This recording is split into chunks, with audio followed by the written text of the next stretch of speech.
بسم اللہ الرحمن الرحیم۔ ایک انصاری جوان کا وقت آخر آیا تو پہلے یہ ہوتا تھا کہ جب کوئی بیمار ہوتا اور مرض موت میں مبتلا ہوتا تو اس کے اہل خانہ حضور کو بلا کے لے جاتے، حضور اس کے پاس تشریف رکھتے، پھر اس کی موت واقع ہوتی، پھر اس کی تجہیز و تکفین ہوتی، پھر جنازہ ہوتا، قبر میں اتارتے، پھر حضور آتے۔ یہ ابتدائی دور کی بات ہے، لیکن جب حضور علیہ السلام کی مصروفیات بڑھنے لگیں تو لوگوں نے کہا کہ آپ تکلیف دیتے ہو حضور کو۔ صحابہ نے آپس میں طے کیا کہ جب کوئی شخص فوت ہو جائے تو پھر حضور کو بتانا چاہیے، تو پھر جب کوئی فوت ہو جاتا تو پھر حضور کو بتاتے، حضور ان کے ہاں تشریف لے جاتے۔ لیکن پھر اور زیادہ مصروفیت ہوئی تو کہا حضور کو جنازے کا بتانا چاہیے، پھر جنازے کا بتاتے، پھر اور کار نبوت کی اہم ذمہ داریاں اور نظم پھیلتا چلا گیا، تو پھر صحابہ نے آپس میں مل کے طے کیا کہ جنازے کا بھی نہیں بتائیں گے بلکہ جنازہ اٹھا کے حضور کی چوکھٹ پہ لے آئیں گے، اور پھر جنازہ اٹھا کے لے آتے۔ یہ باب البقیع سے باہر جو جگہ خالی پڑی ہے، جنت البقیع کے درمیان جو جگہ ہے، یہاں لا کے جنازہ رکھا جاتا ہو۔ حضور کے دور میں سارے جنازے یہاں ہوتے تھے، تو پھر جنازہ لایا جاتا، حضور سے عرض کیا جاتا اور حضور حجرہ انور سے نکل کے جنازہ پڑھا دیتے۔ تو یہ ابتدا کی بات ہے، تو حضور پہلے ہی تشریف لے جاتے۔ تو وہ انصاری جوان کا وقت آخر تھا اور آقا کریم علیہ السلام اس کے سرحانے بیٹھے تھے، تو اسرائیل علیہ السلام روح قبض کرنے کے لیے آئے۔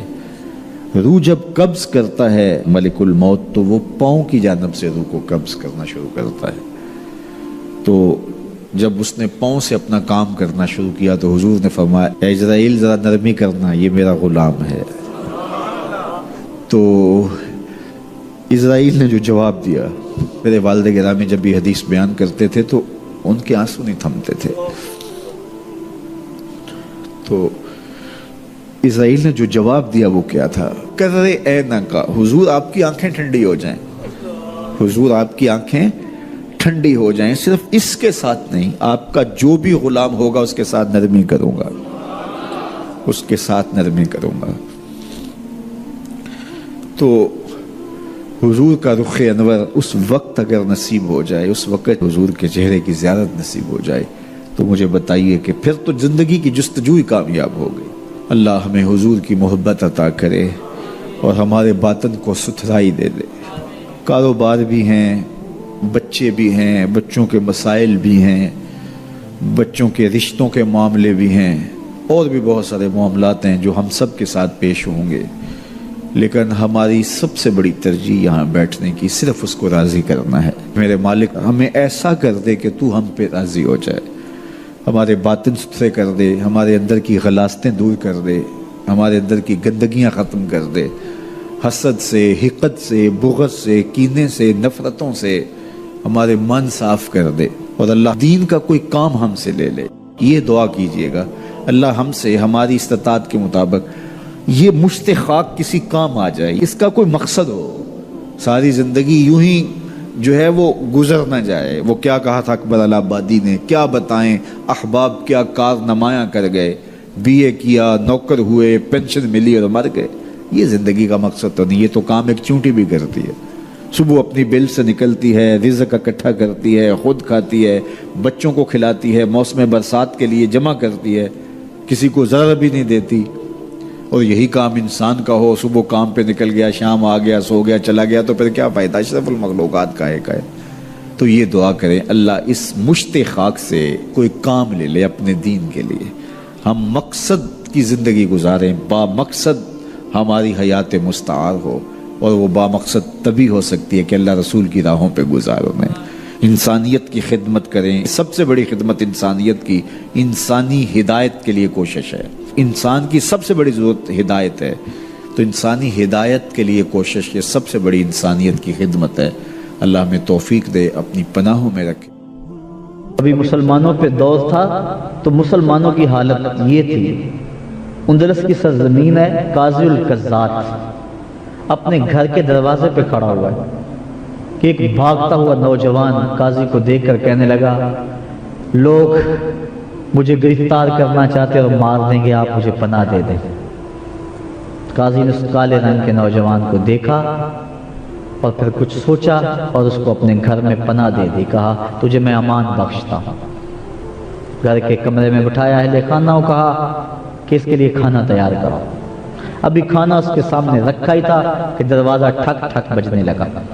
قاضی صاحب باہر آئے تو کیا دیکھا کہ قاضی کے اکلوتے بیٹے کی لاش لیے لوگ دروازے پہ کھڑے ہیں کہ آپ کے شہزادے کو ایک عیسائی نے قتل کر دیا.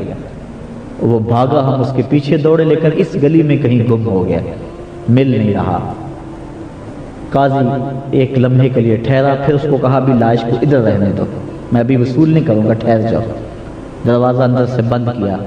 پھر اس کمرے میں گیا جس میں وہ نوجوان تھا, اس کو کہا تو نے آواز نہیں نکالنی, اور باہر سے تالا لگا دیا.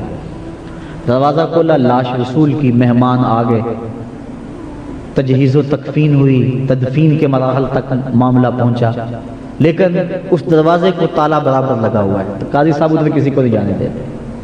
اکلوتا بیٹا تھا, بڑھاپے کا سہارا تھا, عصائے پیری تھا, لیکن قاضی صاحب خون کے آنسو رو رہے, لیکن اس کے باوجود اس دروازے کی طرف کسی کو نہیں جانے دے. کیا خزانہ ہے اس کے اندر؟ اگر کوئی سوال بھی کرتا ہے, قاضی کہتا ہے یہ میرا اور اس خزانے کا معاملہ تم چھوڑو. بیٹے کی تدفین ہو گئی, شام کو واپس آئے, لوگ گھروں کو گئے. رات جب تاریکی چھا گئی تو قاضی نے دروازہ کھولا, اس نوجوان کو بلا کر کہا بیٹا جانتا ہے تو نے کس کا چراغ بجھایا ہے, کس باپ کی گود اجاڑی ہے, کس ماں کو تڑپتا ہوا چھوڑا ہے؟ وہ بد نصیب باپ تمہارے سامنے کھڑا ہے جس کے بیٹے کو تم نے قتل کیا ہے. لیکن چونکہ میں تمہیں امان دے چکا ہوں, اور مسلمان جسے امان دے بیٹھے پھر اس کی جان کی اپنی حفاظت سے زیادہ اپنی جان سے زیادہ حفاظت کرتا ہے. جاؤ رات کی تاریکی میں نکل جاؤ. اگر مسلمانوں نے پکڑ لیا اور میرے پاس لے آئے, گواہ پیش کر دیے, تو میں پھر سزا دینے کا پھر حقدار ہوں اور مجبور ہوں گا تمہیں سزا دینے کے. لہٰذا تم رات کی تاریکی میں چلے جاؤ. جب ہم اندلس کے حکمران تھے یہ ہماری حالت تھی, اور آج گوانٹا ناموبے کے جیلوں کے اندر کیا کچھ ہو رہا ہے.